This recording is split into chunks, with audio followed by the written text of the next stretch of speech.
Cristo, palavra de Deus, louvor e glória a ti, Senhor.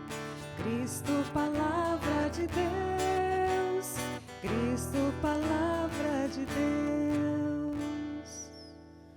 O Senhor esteja convosco. Ele está no meio de nós. Proclamação do Evangelho de Jesus Cristo segundo João. Glória a vós, Senhor. Houve uma festa dos judeus e Jesus foi a Jerusalém. Existe em Jerusalém, perto da Porta das Ovelhas, uma piscina com 5 pórticos, chamada Betesda em hebraico. Muitos doentes ficavam ali deitados, cegos, coxos e paralíticos. De fato, um anjo descia de vez em quando e movimentava a água da piscina. E o primeiro doente que aí entrasse, depois do borbulhar da água, ficava curado de qualquer doença que tivesse. Aí se encontrava um homem que estava doente havia 38 anos. Jesus viu o homem deitado e, sabendo que estava doente há tanto tempo, disse-lhe: "Queres ficar curado?" O doente respondeu: "Senhor, não tenho ninguém que me leve à piscina quando a água é agitada. Quando estou chegando, outro entra na minha frente." Jesus disse: "Levanta-te, pega tua cama e anda." No mesmo instante, o homem ficou curado, pegou sua cama e começou a andar. Ora, esse dia era sábado. Por isso, os judeus disseram ao homem que tinha sido curado: "É sábado. Não te é permitido carregar tua cama."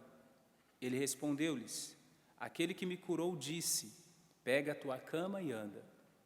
Então lhe perguntaram: "Quem é que te disse: pega a tua cama e anda?" O homem que tinha sido curado não sabia quem fora, pois Jesus se tinha afastado da multidão que se encontrava naquele lugar. Mais tarde, Jesus encontrou o homem no templo e lhe disse: "Eis que estás curado. Não voltes a pecar, para que não te aconteça coisa pior." Então o homem saiu e contou aos judeus que tinha sido Jesus que o havia curado. Por isso, os judeus começaram a perseguir Jesus, porque fazia tais coisas em dia de sábado. Palavra da salvação. Glória a vós, Senhor.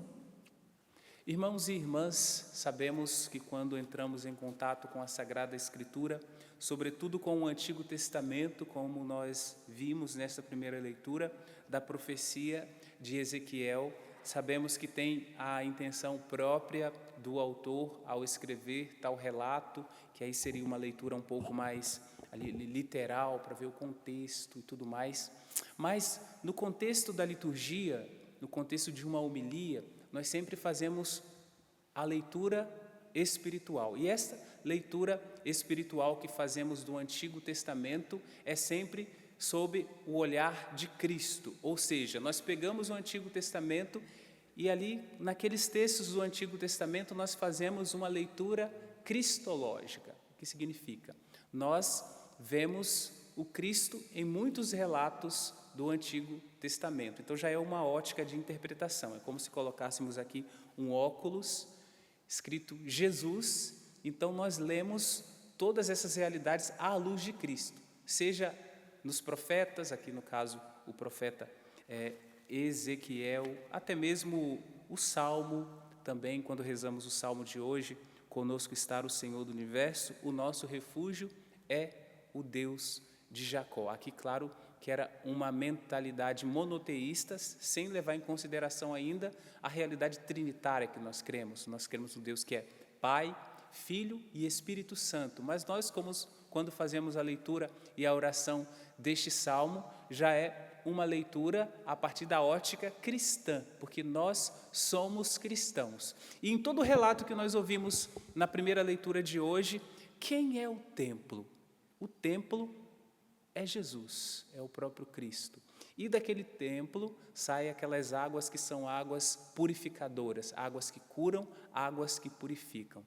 Jesus Em um relato lá do Evangelho, ele diz sobre o templo: destruí este templo e em 3 dias eu o reerguerei. Ali os judeus todos ficaram indignados, porque o templo levou tanto tempo para ser construído. Como que ele vai destruir e vai reerguer esse templo em 3 dias? Jesus estava falando dele mesmo. Então aqui está o fundamento desta interpretação. Jesus é o templo, o verdadeiro templo no qual nós devemos estar, e ele também nos transforma em templos onde Deus de fato habita e faz morada.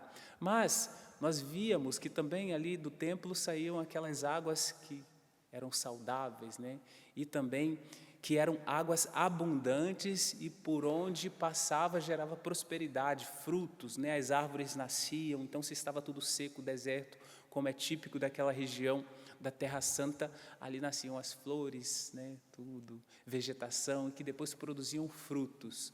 Ou seja, não são águas estéreis, são águas fecundas. Também o Cristo, sobre ele mesmo, disse que ele é água viva.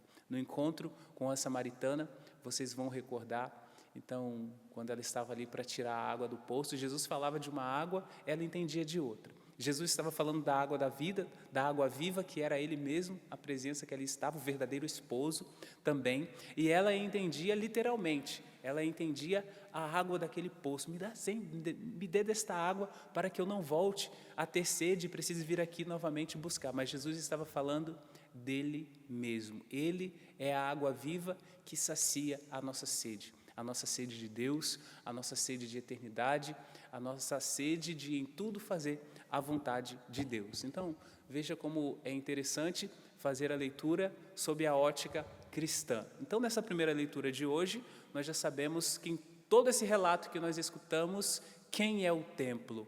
Cristo é o templo, no qual nós devemos estar constantemente, independentemente do lugar, seja aqui no santuário, ou aqueles que nos acompanham de casa, onde está também, podem ter um encontro com Cristo, porque Ele é o templo e também Ele é a água viva que sacia a nossa sede, e aquela água tinha o poder de purificar. É a água viva que nos purifica também, nos purifica de nossos pecados, nos purifica de nossas enfermidades. Agora vamos para o Evangelho, porque ali é interessante que, como estamos falando desta cura, quando no final da cura Jesus se encontrou com este homem que foi curado, o que ele disse? Vá e não tornes a pecar. Então Jesus nos purifica de nossos pecados, e na palavra dele permanece o convite de que permaneçamos constantemente na santidade. Vá e não tornes a pecar, para que não te aconteça coisa pior. Pior do que aquela paralisia, provável paralisia, há mais de 38 anos que aquele homem carregava, né, aquela enfermidade. Mas agora vamos falar de 2 atos que nós escutamos no Evangelho de hoje. Um está na palavra deste Senhor que ali estava, querendo ser curado. No versículo 7, ele diz o seguinte, diante da indagação e da pergunta de Jesus, que havia dito: queres ficar curado? Queres ficar curado? Queres ficar curada de tua enfermidade? Queres ficar curado e curado dos teus pecados? O doente respondeu: Senhor, não tenho ninguém que me leve à piscina. Quantas vezes também nós nos sentimos sozinhos, sobretudo em nossas enfermidades, sobretudo em nossos sofrimentos, sobretudo quando às vezes rezamos pedindo algo, mas não acontece daquela maneira como nós pedimos. Então nós sobrepomos a nossa vontade à vontade de Deus, e também nós dizemos dessa maneira: não tenho ninguém. Irmãos e irmãs, quem tem Deus nunca está sozinho, ainda que não tenha nenhuma pessoa em volta, ainda que esteja num leito em um hospital, ali na UTI, só com o gelo do ar-condicionado e de aquilo tudo branco, ninguém, mas ele não está sozinho, porque Deus está ali presente. Quem caminha com Deus nunca está sozinho, jamais pode fazer esta oração e dizer essa resposta: não tenho ninguém que me leve. E Jesus provou isso, que é para aquele homem que ali estava fazendo essa tentativa já há 38 anos, mas ele diz essa realidade para nós também. Assim ele diz: levanta-te, levanta-te da tua paralisia, levanta-te das vezes que você quis permanecer caído e não quis mais se levantar, levanta-te das vezes que você quis permanecer no pecado. Já vou ficar logo, né? Eu vou confessar e cair de novo. Jesus diz para nós, nesta tarde, Ele dá para nós esta ordem. Jesus disse: levanta-te, pega a tua cama e anda. Então Jesus, Ele, com sua palavra, gera esta atitude que nos cura de toda e qualquer paralisia.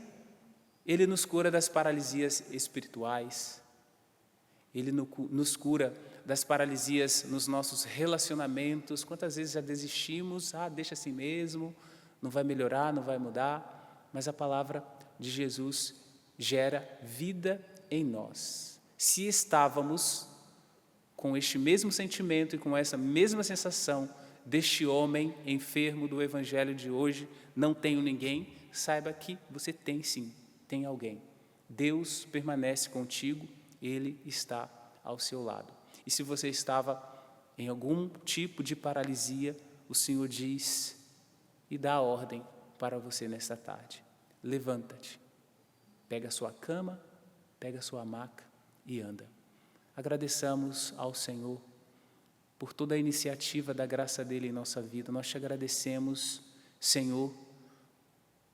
O Senhor é o templo, é a água que sacia toda a sede que temos das realidades celestes. Nós te agradecemos, Senhor, porque em algumas vezes também nós nos sentíamos assim: não tem ninguém por mim.